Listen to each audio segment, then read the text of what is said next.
Okay, hello and welcome to the very first episode of the Deadlifts and Pizza Podcast. Well, I wasn't supposed to say Deadlifts and Pizza Podcast. I was supposed to say Deadlifts and Pizza, a no BS fitness and nutrition podcast. But you get it. It's the same thing. What's up? I am one of your hosts, Jaime, and I have Laura here as well. Hey. And her dog. And my dog. Awesome. So just in case we keep making jokes about how nobody's going to hear this except our clients, which is fine. But just in case you find this because we become hugely famous and you decide to go binge every wonderful episode, I thought we should do a quick introduction. So what's up? I'm Jaime. I'm a personal trainer and nutrition coach. I've been doing this for about 10 years now, little by little. I always did it part-time while my kids were little, but now that they are in full-time school, this is my full-time job and I love it and it's great. And you? My name is Laura. My name is Laura. We have a joke that I have a hard time introducing myself and I don't know how to say my name. My name is Laura. I am a personal trainer also. And I've been doing this for I thought it was 4 years, but now I'm doing the math in my head and I think it's only been 3 years. 3 years. Yeah. The only way I know is because I know that I started when my daughter was born. And so that's if it wasn't for that, I'd probably be like, I think I've been doing this for 7 years and I would have no idea. It feels like I've been doing it longer, but yeah, I think it's only been 3 years. I see people all the time say things like they're celebrating their birthday of their business and stuff like that. And I'm like, how do you know that number? I have no idea. Yeah. No, I won't Not remember. a dates person.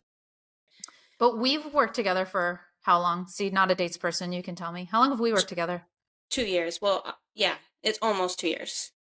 That's crazy, actually. Yeah. In some ways, I feel like we've always worked together. Yeah. But that's awesome. And we've always talked about how interesting it would be to record some of our conversations for others to listen to. And so that's how this was born. And how did we choose the podcast name? I feel like this was something we involved our clients in so much and they had so many great ideas. And then we were like, we're just going to go with the original name. But where does that, can you tell a little bit about the two words, deadlifts and pizza, and why we chose that? Because deadlifts are awesome. And the only explanation? No explanation needed. It's our favorite.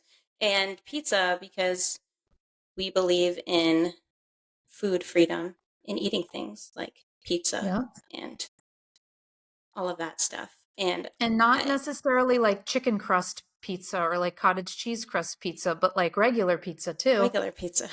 Yeah. The good pizza. Yeah.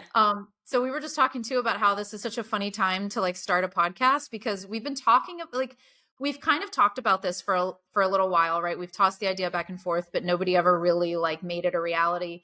And then just maybe last week or the week before, I texted you and I said, let's do it. Let's start a podcast. And you went, okay. And I was like, cool. And when should we do it? And you were like, next week. And I was like, okay, we're going to need a microphone. And that was it. We just went in, and it's probably the worst timing because my kids are home for the summer. So even just now I was like, go watch TV and you're not allowed in here because I can't have any noise. I'm recording. I'm doing important things. And then we're traveling because I live in South Korea and we're traveling back to the United States for 6 whole weeks. So the next however many podcasts are going to be from different states. I'm going to be traveling. Nothing's going to be normal. But you know what? We're going to roll with it. And I don't know. I feel like it's probably fine timing for you. Yeah, because I do it at night. So it doesn't matter as much if the kids are home, if they're not home. Right. For you, it's Thursday night. For me, it's Friday morning. So that's kind of wild.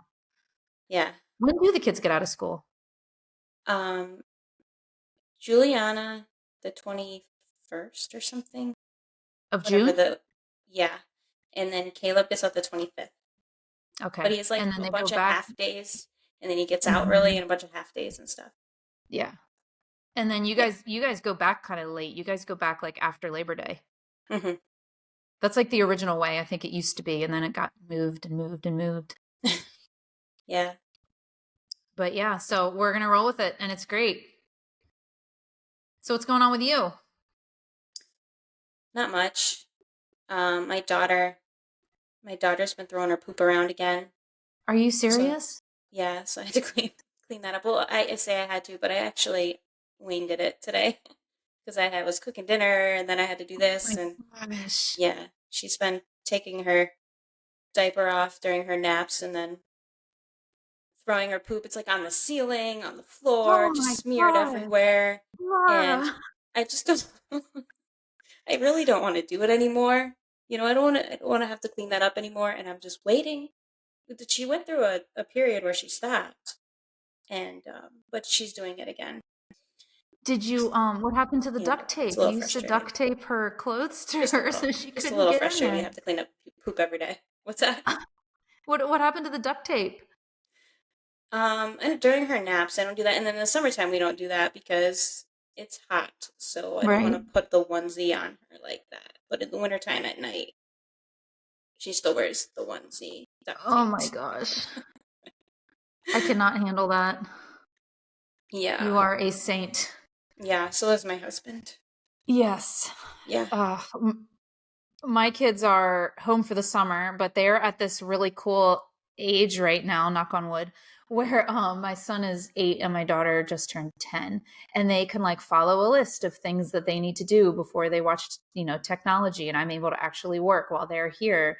And it's just so much different from when they were like 4, 5, 6, and they would be Yeah. home, and it's just so much more active, and you have to be on them and plan activities for them. Yeah. That's a good age. It's a It happy age. is. I'm definitely enjoying it. Yeah. And I really love, so, I mean, they're at the age where they should start getting more independence, but we actually also live in a place that just feels a lot safer. I hate to say it, than like the United States. And just South Korea in general is pretty known for how incredibly safe it is, very low crime. And there's also a huge culture of like kid independence here. So you'll see kids walking around like first grade, second grade with iPhones, walking to their activities, walking to their taekwondo and their piano lessons, like without any adults. And it's just super common. And so, like, as Americans here, we're a little bit more hesitant to allow our kids to start doing that. But they're at the age, a lot of the kids in the neighborhood do that. Um, and there's these little shops that opened up. It's probably a good 10-minute walk from here, but it's like out of our neighborhood and across, kind of a busy road with a, like like a crosswalk with a light, that you have to wait to turn green. But we've started to allow them to walk up there by themselves, and we did like this whole introduction period where like they would walk and pretend that nobody was following them, but really I was like following them on my bike, and just make sure I was like, I'm gonna be watching you, and making sure they know how to check out at the store because they want to spend their own money and all these little things. And so that's been kind of cool because it's like during the summer, that's such a independent like preteen thing to do for my daughter. So she'll have a friend over and be like, oh, can we go walk up to the shops? And they're just these little like 7-Eleven equivalents, but it's so much fun for her to go up there with her own money and like pick out some candy and then like walk back with her friend. And it's just so interesting because it's like bringing me back to when I was a kid. Yeah. That's really nice. Like um, I remember that when I was a kid, when you first get that like feeling of independence and how grown up it feels, and like when I would walk home from school or something by myself, it felt so, Yeah. I don't know. Yeah. Yeah. It's like the same thing when you Definitely. first get your license. Like you just feel so independent and grown up. Yeah. That's a good question. I'm curious your thoughts on, because one of the things that and my husband and I have a lot of conversations about this, and we mostly feel the same, but I think we come from slightly different perspectives. He's very much, and I think part of it's cultural as well. He's very much about like protect and a little bit, not, I won't want to say overbearing, but like, it only takes one time, like protect your kids, like they're so little, Yeah. all this stuff. And I'm a little bit more of the mindset that like, yes, of course, but at the same time, now that they're a little bit older, I want them to be in situations where their fear is heightened a little bit, but in a scenario where we know that it's safe, right? So we're not actually in like a dangerous neighborhood where their heights really need to be super, super heightened. But when you're out, that feeling when you're out on your own for the first time and you are a little like kind of scared and you're like, oh my gosh, I'm doing this by myself. I'm like looking all around. Yeah. Like I want them to have that feeling. I want them to see a car pull up and think, oh my God, are they gonna snatch me? I always hear these stories or whatever. But like you forced heightened awareness, because if we're always around them And then all of a sudden they're teenagers and they're like off on their own and we give them that independence. They've never actually learned to pay attention to their surroundings. Yeah. No, I Do you agree agree with with you. that? Yeah, I agree Yeah. with you. I'm more of the I'm not very, helicopterish, Yeah. let them learn things on their own as much as possible. Yeah. And it's definitely scary because you think about all the what ifs and stuff, but I ultimately think it's a net positive long term Yeah. for them to build Yeah, that now. Yeah, definitely. Yeah. So cool. Should we talk about fitness things? Sure. What you got? All right. So I wanted to talk about myself because, why not? No. So, Next topic. so I just came out of a cut like 3 weeks ago, right? And Right. during the cut, I was in a deficit for a couple months, and then I took like a month ish off because I was starting to like feel really crappy and I need that like little break. And then I went back into it, and the plan was to go into it for like 6 weeks, but after 4 weeks, it was the weekend of the fourth week. It was my anniversary, so that weekend I decided to just eat what I wanted and not be, I didn't track. I was probably still around like maintenance, like 2,000 calories, but I didn't like, go crazy or anything, but I wasn't tracking. And after that, when I went back into the cut, I was like, yeah, I don't think I want to do this anymore. I don't think this is like the biggest priority for me right now because I just have so many other things going on. And what does it really matter if I lose another, couple pounds or whatever? Right. And when I was at the end of the cut, I was eating like 1,350 calories, Oh which my is gosh. really, really low for me. And I was noticing like I wasn't recovering from my workouts. My back started hurting, my knees and my shoulders, which is weird because like that stuff doesn't normally bother me. I was just noticing like all these aches and pains and things, and obviously all the other things that go along with being in a deficit that steep. But my weight was barely moving. I was eating 1,350 calories for those 4 weeks, and it didn't move. Like I started at like 123.6 or something, and by the end of that fourth week I was at 123. Oh So my gosh. nothing That's happened. infuriating. So I That's was the like, worst. I'm not doing this anymore. And then I came out of the cut over that weekend, and like I said, I was eating like 2,000 calories at least. And I was like, on Monday, I was like, I'm going to weigh myself, see the damages. Obviously it wasn't like fat that I gained, but I figured the scale would go up. And not only did the scale not go up, it went down, and I went down to 122.4, right? And then, We've talked about that. We've talked about that phenomenon. yeah, but so, but it gets better. So Oh, I normally when I've been in a cut for that long or my calories have been that low, I reverse out of it because I don't want to like it solidifies the number a little bit more for me than if I just jump up to 2,000 calories again.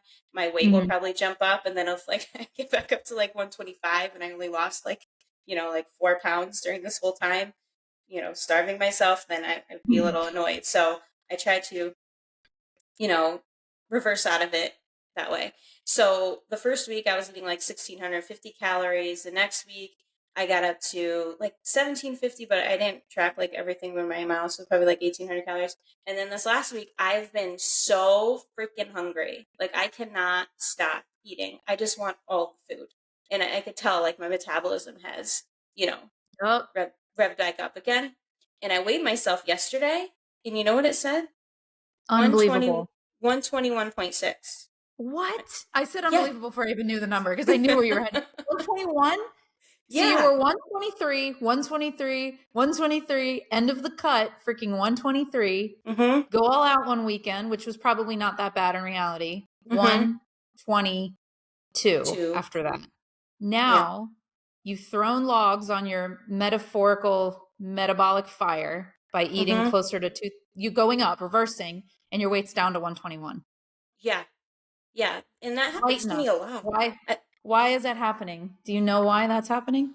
well, it's either because my metabolism has, revved up and I put myself into a deficit by eating more food.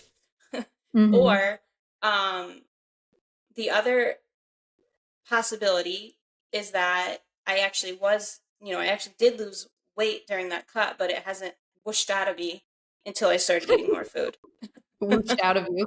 Yeah.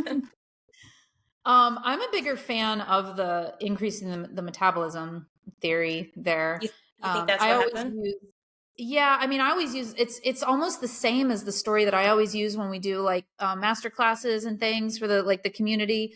I always start with that story, or I don't always, but if it's applicable, I start with that story about how however many years ago I was dieting. I'm already, both of us are fairly small, fairly lean. So we're not, making these drastic changes.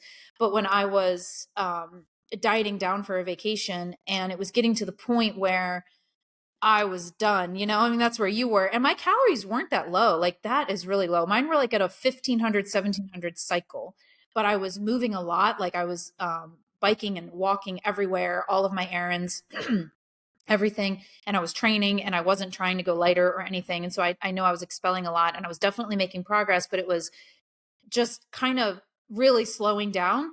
And I was about my vacation anyway. And then I went on this vacation and I didn't do anything, right? I just ate, and we were in Greece. I mean, I was feta cheese every day, and it was fabulous. And I came back from the vacation and I said, F that. I'm not going back into any tracking right now. Like, I'm so worn out from all of that. I'm just going to lift heavy as possible in the gym. I'm going to go 5 days a week. I'm going to nail my pull-ups. I'm going to kill some deadlifts, and I'm just going to eat for fuel. And within like 2 months, I swear, like, my abs look like a washboard. Like, any fat that was left disappeared. I still, at the end of that cut, had this like tiny little lower belly fat gone. It Yeah. was mind blowing. And I like to use that story too, because I really think, and there's a lot of, like, if you work with, my husband one time worked with, kind of accidentally, like a bodybuilding coach. And my husband's the kind of guy who, you give him a plan and he will follow it. It doesn't matter whether it's really aligned with his goals or his lifestyle. It's written on paper and he will do it. Which is like, every strength is also your greatest weakness. But he got down to like 4% body fat. But the way this coach, he was very, very focused on like macros and exact numbers, which would drive me nuts because I'm more like lifestyle. But he followed it. And I mean, we'd go out to dinner and my husband would get salad greens with lemon, like, as his meal. Like, I could never do stuff like that. But this coach would have him like purposely razor, I call it like razor, but like a saw, his calories. He'd go down, down, down, down, down, and then he'd purposely bring him back up. And just about the point where you and I were, where your weight's like, oh my gosh, like, I'm having these wonderful, well, you'll adapt quickly. You'll actually go into maintenance after that. So at that point, when your weight starts leveling out, then we drop back down into a cut, and you kind of use it as like a stair step method. Yeah. But my issue, like, I've always wanted to try that on myself, but my issue is that I just don't like being so focused on my calories all the time. I like going through periods of doing it and then periods of not. And that requires like a year of constant, really closely paying attention to your calories so that you can have that effect. Yeah. Most people don't need to do that. Most people Right. don't need to be that particular Right. with it. But yeah. And I would argue that he didn't necessarily either. But maybe he would have. I mean, he got to 4% body fat. I mean, think about that. That's insane. That's really low. You sure? Was that low? That's really He went low. and got like a bod pod, he sat Really? in like a machine to get it. Wow. Yeah. That's crazy. Yeah, it was pretty nutty. So what are you going to do now? I'm going to eat. What's your plan? You just keep going? I'm going to eat at 2,000 calories for the summer, somewhere around there. And Cool. then I don't know. Originally I wanted to do like a little mini bulk over the fall. I might just like stay at like 2,100 calories, like high end of maintenance, and just eat that. But then I have to track it pretty well. Yeah. I don't want You to. know what I think I want to do? I don't want to gain weight again. If I gain weight, then I have to lose it, and I don't want to. I just want to be at maintenance for a while. Didn't you say you wanted to be able to be like 130, but at like a lower level of body fat? That involves gaining weight. No, you're right. You do need to gain You're weight. right. Because Laura, the numbers we're talking about are like 123. Like these are Yeah, really low numbers. I I can't know. remember the last time I was at that number. No, and I'm not even like super lean or anything. Yeah, so if you gain weight, you wouldn't necessarily have to lose it. You just have to pay attention to where it's coming from. Yeah, but maybe at 2,100 calories I will. Maybe I'll put on some muscle. That would be good. Yeah. You know how I told you, I don't know how long ago it was, but I told you like, you know what, I don't think I want to gain any more muscle. I think I'm good. Yeah. I think I changed my mind. I agree. I think I do that thing where I look in the mirror and all I see are like, I don't know, I feel I am so aware of how wrong this is, but sometimes I look at myself and I'm like, I look like a tank. And I don't. I do not look like a No. tank. No, you don't. It's probably If because you're short like me, so it feels that way sometimes. I think also I compare, I used to be smaller. I used to be, I don't want to say leaner because I mean, maybe I was leaner, but I have a lot more muscle on me now. And so I see that. And my husband's always telling me how much muscle. He's, oh my gosh, you just have so much more muscle now. Yeah. And I'm like, is it too much? And then I see my traps because I just think my traps are too big, which is No. probably also silly, but you don't think so. No. I'm always looking at my traps. I'm like, oh, what's wrong with me? But then there's other times where I feel like I don't look like I lift at all. Like I just have my arms crossed and I just look like totally normal. And I'm like, man, I need some bigger shoulders. I need some bigger lats. And Yeah. then, so anyway, and then I'm in this point now too, where I'm becoming increasingly aware of my legs. And I've always thought that I had pretty decent legs, but my mom has a lot of cellulite on her legs, and I definitely have cellulite on my legs, and I always have, and I don't really care, but I feel like it's increasing, Mm-hmm. and I have a lot of muscle in my legs. Like I can actually see the definition of where the different like muscles in my quads and hamstrings are, but I Yeah. have fat over top of them, so you can't just see them when I'm wearing shorts. But I have like recently been like, you know what? I think I just want to train the crap out of my legs. I think I want to make them so like I'm like on one hand like insecure about the size of my legs, on the other hand I'm like, let's build these things up. That's what actually I was gonna say. If you're at a place where you can just pick and choose which muscles you want to build more and just do more volume for those areas. So if you don't want to grow certain areas, just don't train them as much. Train them just at maintenance volume, and then you could pick like your legs or your shoulders or something else to do more volume for. Right. Yeah. And I think I want to do that. I think I want to literally intentionally I've never intentionally tried to grow one specific body part. Yeah. I've always been very well-rounded. Me And I've too. said that I wanted to grow a particular body part. Like I'll say like, oh, hey, I want to focus on shoulders, but it'll be like one phase of program, not Yeah. enough to actually really see change. Yeah. You need longer than that, right? So I think I want to put in like a full season to like picking the muscles I want to grow and just Yeah. focusing on hypertrophy for those muscles. Yeah, I think that's a good idea. I think that becomes more important the more advanced you get. You know, in the beginning, I think you should be well rounded, and then once you get to a certain point, then you can kind of, okay, I want this muscle to grow bigger, and this one doesn't need to be. Yeah. Is there any muscle that you want to grow? Like, do you feel that way at all, or you still want to focus on being well balanced and strong as heck? I go back and forth on that. I don't think anything on me is like huge where I'm like, okay, I don't need to grow this anymore, but I would like to focus on my quads a little bit more, Mm. probably my shoulders. Me too. Yeah, well, we could do it together. Can we have a contest on who can get the biggest quads? You would win because yours are already bigger than mine. Let's go. I need to win in something.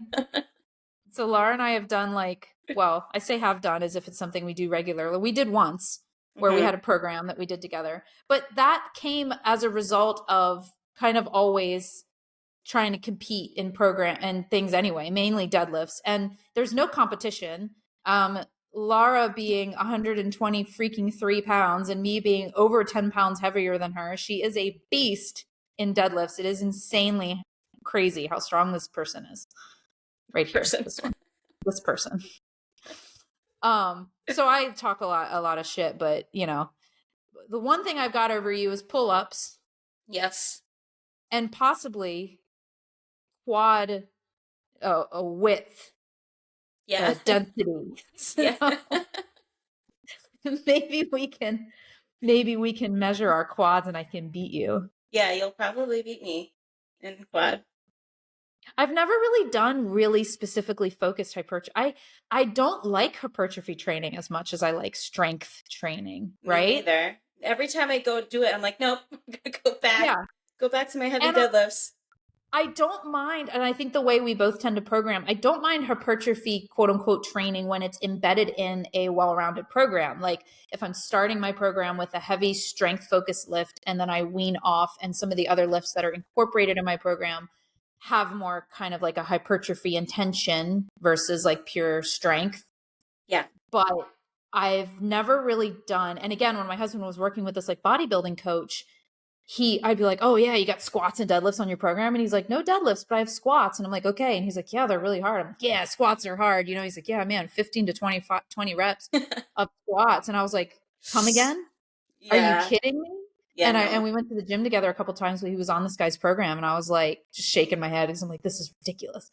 But like I said, he kind of accidentally hired a bodybuilding coach, which actually that goes in a whole other thing I can talk about. But do you want to add to this before I dovetail? No, go ahead. I was going to say that like, that's something that I feel like this was a couple years ago, 5 years ago, maybe, that he did that.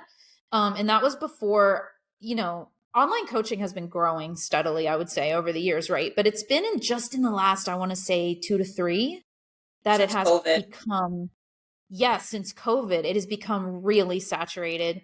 And you know, there's positives and negatives. It's good to have a lot to choose from. It's, you know, whatever, but it can also be a negative because there's a lot of people out there that are brand new, not qualified, combo of the two, don't really have any experience. There's a lot of people who've never trained people in person at all and are jumping online and saying that they're personal trainers when, you know, so you got a lot going on, but then you've also got a lot of different specializations. So in the desire to kind of stand out or like have your unique niche, you have, you know, coaches doing all these different things. So instead of just like, oh, online coaching is this kind of like broad category, I feel like we have a lot more niche categories. And of course, we've always had like bodybuilding coaches and strength coaches, but you've got even more. You've got like weight loss coaches, bodybuilding coaches, physique coaches, strength coaches. You've got actual personal trainers. A lot of coaches aren't actual personal trainers. I would say we are like really heavily focused on personal training aspect of our coaching. And then you've got even more niches outside of that. But I see that a lot now too, where, you know, the consumer is wanting more, has a lot more interest in like online coaching or like the virtual health and fitness space, but they don't understand that there's so many different niches. So I'll see people in groups and stuff say, oh, like, oh, who's your recommended trainer? Who's your recommended coach? And I always say, well, really stop and evaluate what your goals are. Because if you are looking for general lifestyle, maybe weight loss, and you go and hire a bodybuilding coach, you might end up being a really terrible fit and being worse off for it. Oh yeah. Yeah, most people don't need that. If you really want to learn how to deadlift and perfect your form, but you go and hire a coach that gives a generalized program and just gives you a thumbs up every time you put a deadlift video in their public forum, then you're going to hurt your back and you're never going to get stronger. Like hire a personal trainer who specializes in that, right? Yeah, definitely. And I just think that that's so important. So that's a conversation I always like to have with people is like, what are your very specific goals? And is this a good fit for you? Or should you be headed somewhere else? I'll tell people, if people are like, I want to get as lean as possible, I'm considering training for a bodybuilding competition, I will say, we're not your, you know, I'm not your trainer. No, I don't. No, not my specialty. I mean, I technically could. I think I have the knowledge and the ability to, but I don't want, that's not my passion. I don't want to tell you to eat, you know, tilapia and broccoli every day. Yeah, I'm not going I would be the worst coach for you because when you came to me complaining about your diet, I'd be like, but just have some Oreos and then you'd be fine. And then we wouldn't, we We wouldn't would get you where lose. you'd want to be. Oh, Yeah. cool. What else? Got anything else on your list? No, you go. You had something, Nothing? didn't you? I do have something, but I already went. Or did you I not go know. yet? I do have something. We've already touched on this, but I thought it might be interesting to talk about. But your topic might be more interesting. So do you want to talk about GLP-1? Okay. What's your topic though? My topic was a meta-analysis on um, workout splits, and Oh, I is want to do that one. you want to do that one? Yeah, let's talk Okay. about that. If we have It's just time, we a can.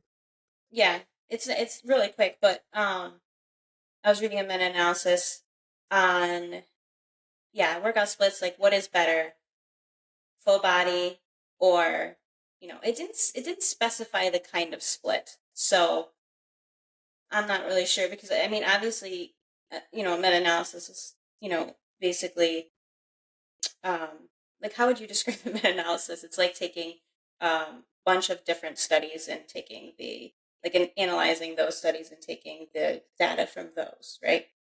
Yeah, it's probably one of the best kind of Yeah. pieces of research you can look at because it I takes lost you. well done studies Uh-oh. and it takes all studies on a topic, cherry picks the best ones, I and lost then you for a little bit. you lost me. I wonder if that Hmm. got lost in general. It takes the best, it takes all studies on a specific topic, cherry picks the best ones, so good Yeah. cherry picking, and then analyzes all of those to look for consistent data, inconsistent data. So, what can we draw from all these? A lot of times you'll see consistent data over and over, like, okay, this is proven, versus then you'll have some data that's like, well, this study showed this, but this study showed the opposite. So we're actually at like a net zero, right? So meta-analysis is one of the best things Yeah. best like On the pieces hierarchy, of it's way up there. exactly high on that Um, hierarchy. I thank you because I'm like, how do I explain this? Okay, so Well, you did perfectly. And then I just yeah, kind of yeah. restated it. Um, so so it was comparing, full body split versus like it didn't specify what kind of split the other one was. So I don't know if it meant like body part split or but like each study that it was, analyzing could have had something different. But Mm-hmm. they were comparing strength and hypertrophy, and they found no difference between full body or a split. So it doesn't really matter what type of workout split you choose, you'll get the same results. So basically, just do whatever Huh. makes you happy. But I thought, so when it comes to strength, I figured, and that's what I mean by I'm not sure. It just said split. It didn't specify what kind because I feel like if you're just doing like chest on Monday and whatever back on Tuesday, whatever, however you split it up, um, you're only hitting that, you're only going to do that one lift or hitting that muscle that one time per week. I feel like for strength, that's not very good. You want to hit it multiple times. Well, Even we definitely, I hypertrophy. would like to send me that. I would like to see that. Was it in one of the things that we're already subscribed to? Yeah, it was in Lane Norton's in the reps one. Ah, okay. Send me that. I'm interested to read it because we definitely know we know for hypertrophy, which is muscle growth, 2 times a week. Is better. Is it 2 to 3 or is it two? What I think there's been other meta-analysis done on frequency, and it's, you know, 3 is better than 2, 4 is better than 3, it keeps going up, but it's such a small amount. Like once you get past 2, comparing 3 to 2 is such a small difference that it doesn't really matter that much. So just 2 times is sufficient. But it makes sense because if you're going to do something on Monday, that signal that you're sending to your muscles is going to be Mhm. gone by next Monday, so you want to train it in sometime in between there again.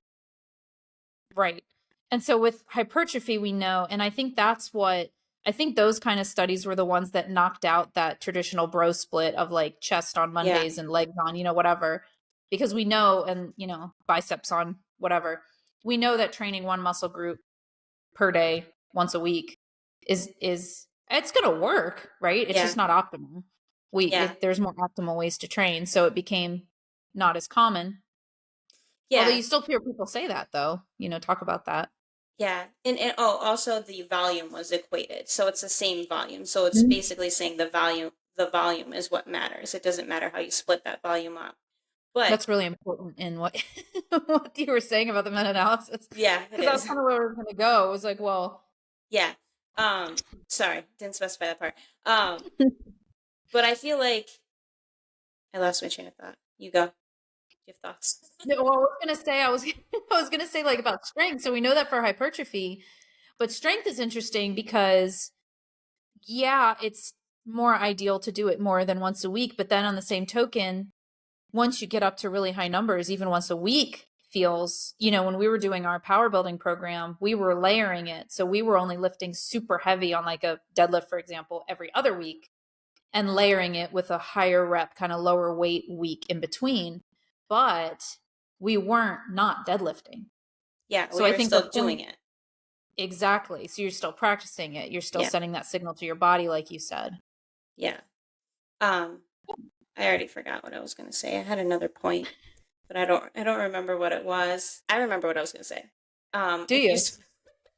I'm really glad. Sorry, we're laughing because we got interrupted. My kids came upstairs and it was right in the middle of something Laura was saying. And so now she's having to go back and restart what she was saying. It doesn't feel natural. So You have to do it. what I was saying was that if you're trying to do the same amount of volume and you do it all in one day, it's not going to be a very productive workout, because let's say you're doing quads and you do it all in one day. By the time you get to the end of that workout, if you're doing like 20 sets of quads, you're going to be exhausted, and those exercises at the end of the workout aren't going to be very productive. Whereas if you spread it out, it's going to be a lot easier. And you can pick the better exercises. You're not going to do 20 sets of squats in one workout. Right. split that up a little bit. Well, so the general idea, yeah, so you take this study or a meta-analysis, whatever, that's comparing different workout splits, but total volume is equated. And so total volume is essentially not just how much you're lifting, but how many reps you're lifting it for, so that you can then do math to figure out total volume, right?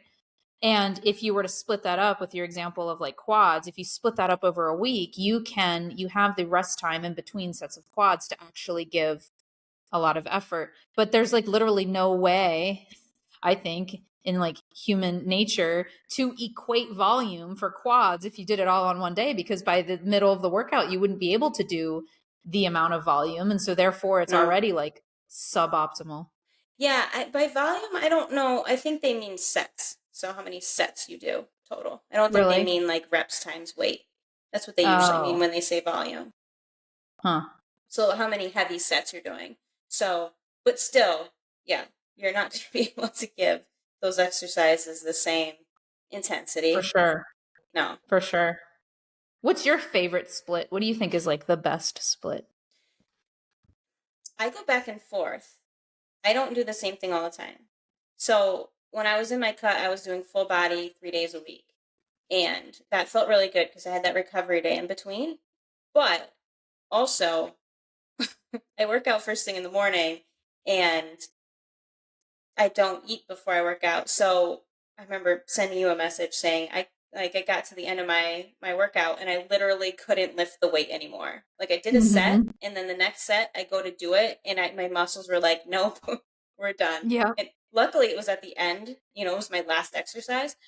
But I do like that in a cut because I need that like recovery day in between.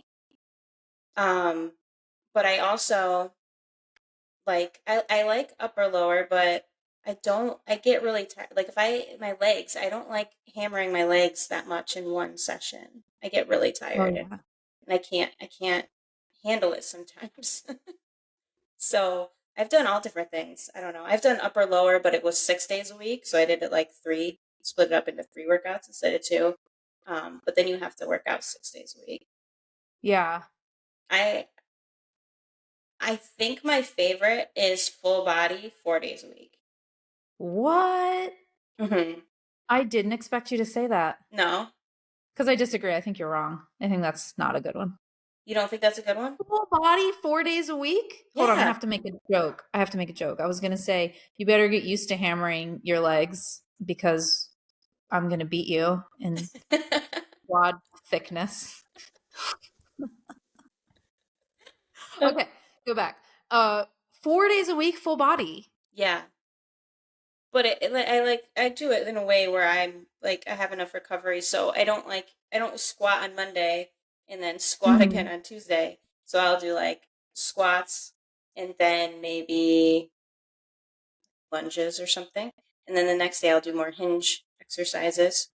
Um, I'll do like bench press one day and then maybe like overhead press the other day. I split it up so I'm not like Right. hitting anything too hard 2 days in a row. Um, but I feel like I recover really well from that because Huh. I'm not most things I am only doing one exercise for, so I don't feel like I need a ton of recovery. I don't get very sore, and yeah, I like it. I have never tried a full body 4 days a week. In fact, I'm so hesitant to pair full body days back to back that like I just got off a call right before this podcast recording with onboarding clients and Riz I was gonna say Riz and Lich. Liz and Rich. And we were talking about because they want to do a 3 day a week split, but there might be some weeks where they're doing back to back training. So we decided to do an upper lower full. Like that's how hesitant I am to put full Yeah, body training back to back. And it depends on the person, right? So for somebody that's maybe kind of more relatively untrained or has been out of it for a while, they're yeah, probably going to have some soreness right away. So it probably is smart to pair more like upper lower. So I still like feel good about that decision. So for you, you're obviously way more advanced. You are advanced, and so you can pair those and you can program that specifically so that yeah, if you're going to do a heavy overhead press one day, you might still press the next day or later on in the week and stuff, but you're doing it at lower weight, lower loads, and etc. yeah. I pair it so that I never have any problems recovering. I never feel like the one workout hinders my next workout. Usually That's works pretty cool. good. Yeah, it just takes some strategic, you know, programming. Right.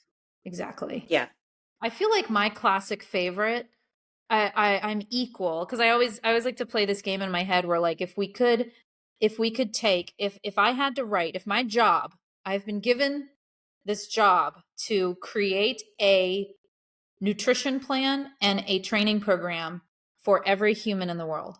I don't know why I do this. This is what I do in my head. If you had to create one that met the needs of every, let's say, adult over the age of 18, I'm not going to put kids in that. Everybody in the world, and you just look, everybody do this. It's mass delivered and it becomes law that you have to abide by it. Because I like to play the game in my head, like what would happen, like what would people look like, or what would happen to obesity and disease and gut health and all this stuff. But anyway, if I were to do that, it would either be I'd probably give two options of either a 3 day a week full body split or a 4 times a week upper lower split. Those are my classic favorites. yeah. I think those work for most people. That's what I Yep. would recommend for most people. What's your Yep. favorite to do? I go back and forth too. Well, I probably upper lower. That's what I always do. But then I get really agitated when I do the same thing all the time. So then I crave like something different. Me too. So I don't really. I want to say upper lower split is probably my favorite, but at the same time, I really like to mix it up. I love what I'm doing right now. Right now, I'm doing something totally different that I've never done before because I'm doing Taekwondo 3 days a week. Yeah, And so that is just wild because I've never done anything.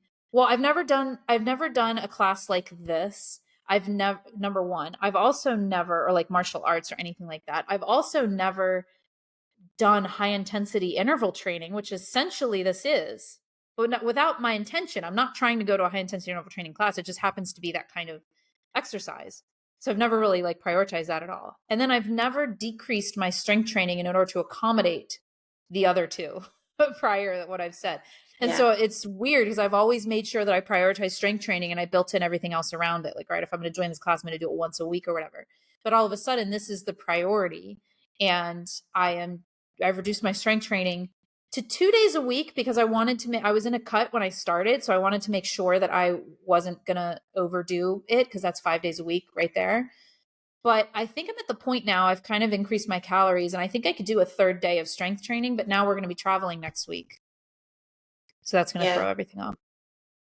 Yeah. I don't think I could do that. Like, I have to I'm such a, I want to get stronger person. Maybe one day in the future I can have another goal. But well, how long have you been lifting too? Haven't you been lifting a shorter time than me? Yeah. 4 years. Yeah. So 4 years. 4 years. I mean, I started strength training probably when I was around 20. I'm 30. How old am I, Laura? 39 or 38? I'm 39. Are you really? I just turned 39 in May. That's crazy. So it's been a long time that I've been strength training, but I wouldn't say I really actually started doing it properly until maybe 10 years ago. But still, that's a long time. So what you're saying is you've been lifting for 10 years. I've been lifting for 4, and I'm still stronger than you. Is it appropriate to put up a middle finger in a podcast right now?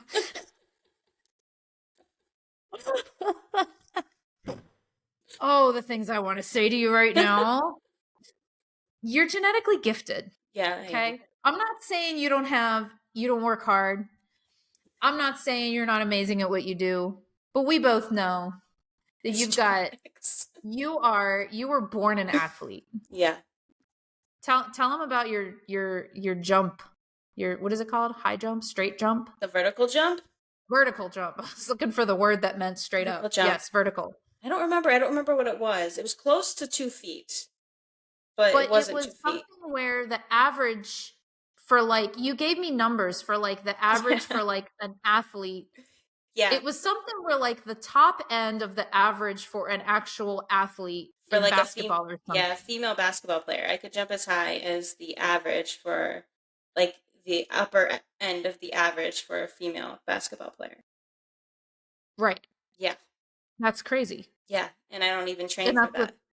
Yeah, you don't train for that. You're not out there shooting, what are they called when you jump shot? And you put the, yep. Or what's the one where there's a word for it? You dunk it, slam dunk. Sorry. You're not out there leaping and slam dunking, are you? No, I didn't know. Yeah, I didn't know that's where you were going. Yes. I'm not dunking. Slam dunk.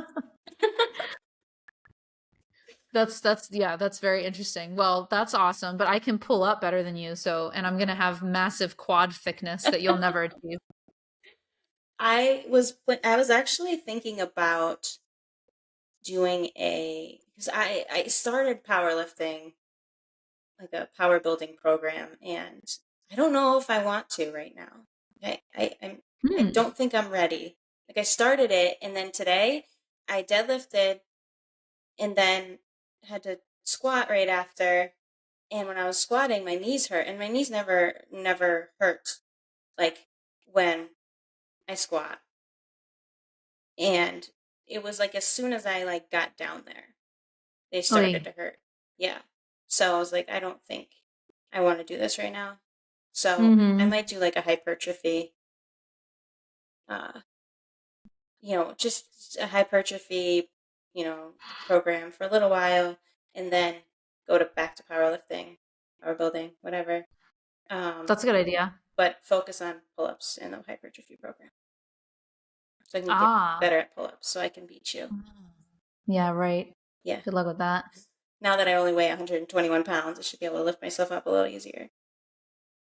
Can we account for that? Can we account for body weight? If you can do 10 pull-ups, but also I can, do I win because I weigh more? I'm pulling more than you.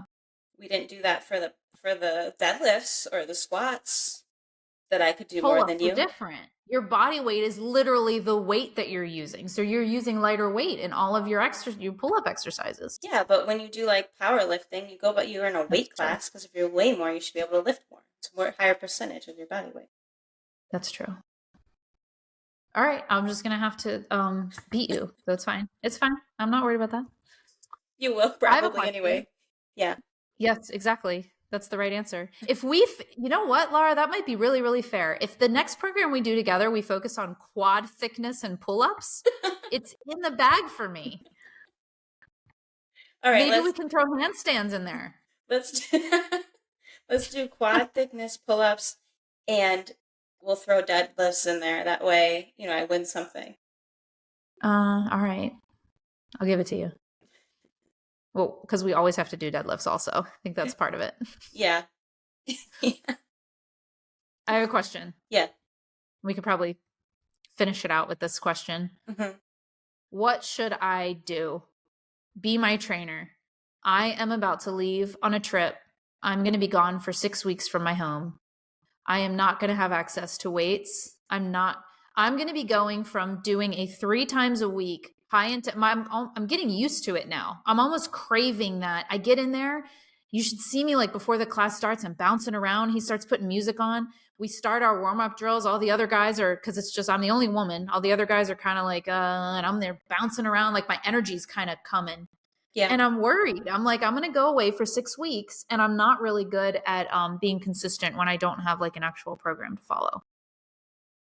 What would you recommend I do? Would you recommend I have to exercise. I can't take 6 weeks off. What should I do? Well, normally I wouldn't recommend this, but if you don't want to lose all of that, endurance, so maybe do some HIIT training while you're gone, because you don't need any equipment for that. Right. Do something like that. I was thinking about doing like Metcons, like metabolic conditioning workouts that sometimes will use weight. I'm not going to have weight, but I can use my body weight. Yeah. I could take probably my TRX straps or some bands with me and maybe how many days a week would you recommend doing that? 3? 3? Yeah. I wouldn't want to do more than that. Maybe, yeah. You know what I could do is I could probably have 3. And then if there's weeks that I can do more, I could do like 4 if I wanted to, or if I have the energy to. But and I could probably maintain some strength and muscle that way too. Not that it's all going to disappear in 6 weeks, but. Yeah. 6 weeks is a long time, but you should be, you're going to be gone that long, 6 weeks? Yes. And you're not going to have I can't believe it. I will. So, there's, gosh, we're going to we're starting off in Maryland, and my stepmom has weights in her basement that I could use. And then we're going to Denver. I'm going to have nothing there, and it's going to be all about my mom's wedding. So I'm not planning on doing much there. Mm-hmm. And then we're going to go to El Paso. I don't have any weights there, but you know what I could do is we visit El Paso so often that I was thinking about just Amazoning myself some kettlebells to keep there.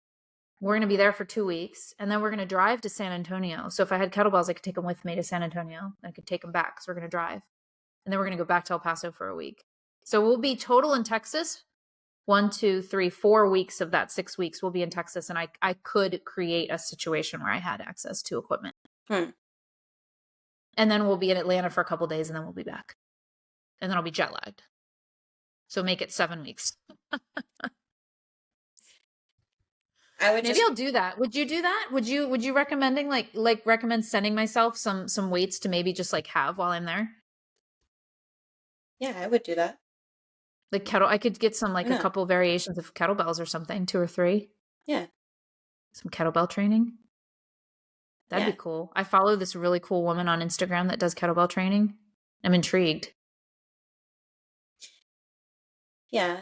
And you could do like push-ups, and if you have like a pull-up, something to do pull-ups on, focus on all that stuff. I'll find a way to pull up. Yeah. I'll find something. Yeah, you got to practice. Yep. My son is even worried about it. He was asking me yesterday. Oh. He's worried about missing out on moving up in belts. He's afraid that his friend is going to move up because they're on the same level, and they just both tested for their brown belt. And he's like, he's going to get a red belt before me. And I'm like, well, it doesn't really matter. But then he's like, well, how can I keep up my skills? Like, do you think that Master Na can take videos of the form and all the kick combos, and then you can send videos of me practicing, and then that way he can, as soon as I get back, he can just give me my red belt? I was like, that doesn't work that way. Like, I can't, like, you have to be at the class. You can't just do things. Aw. And so, but he's like, well, is there a Taekwondo studio in the United States? Could we sign up for classes while I'm gone? And I said, babe, I think you'll be fine if you practice while you're gone, which you will. We'll practice our form, practice our kick combos. And then when you get back, we can maybe double up. It'll still be summer. We'll have 2 weeks of summer left. So you can go to classes every day if you want with Master Na. Instead of going 3 days a week, you can go 4 or 5 if you really want to still catch up. And he's like, okay, we'll do that. Yeah. Yeah. Oh, that was cool though. He's never been interested in something enough that he actually cares about progress. So that's really cool to see. Every other sport we put him in has been like, oh, okay, yeah, I like it, but yeah. Caleb's gonna do football this year. I'm gonna sign him up for no football. way. Yeah, I was playing catch with him last night. He can throw the ball. He's not great at catching it. He needs some practice. Is it at his age? Is it still, because Caleb, what is he, 7? Yeah, it's flag. It's not tackle. Okay, that's what I was going to add. Yeah. Ask if it's flag or real tackle football. Yeah. When does that start even? August, maybe? No, I mean, like, when do they allow kids to do tackle football? Oh, 3rd grade? I think the 1st and 2nd graders do flag. At least where we are. My husband has talked about having our son do like flag football, and I don't want any football in our family at all. I'm like, nope. Why? I love football. He's like, he might like it. And I'm like, exactly. I don't want him to like it. I don't want to introduce it as something we support. It's for safety reasons. Yeah. Yeah. Even flag? Yeah, whenever. But if they like flag football, the next logical step is tackle. And if he likes it and he's good at it, then that's the next logical step. And I don't even want to go down that path. Yeah, I get that. I just love football. I say the same when, I'm in a military community. Soldiers are all around us. And my son will say a lot of times like, oh, maybe I want to join the army. I want to be a soldier. And I'm like, that's not allowed in this family. Absolutely not. Motorcycles, no. It's forbidden. Yeah. No, I agree with those. But you can walk to the store by yourself. That's the only independence. Yeah. Anyway, okay, good convo. Yeah. Good first podcast. Yeah. Hope you guys liked it. There's things you're supposed to say at the end of a podcast that I didn't practice for. If you're watching on YouTube, give us a like and a subscribe. Rate and review. You know what I hear people say all the time is like, please give us a 5-star review if you liked it. Yeah. If you didn't like it, please don't give us a review because every 5-star review makes a big difference. Yeah. Cool. All right. See you next week. All right.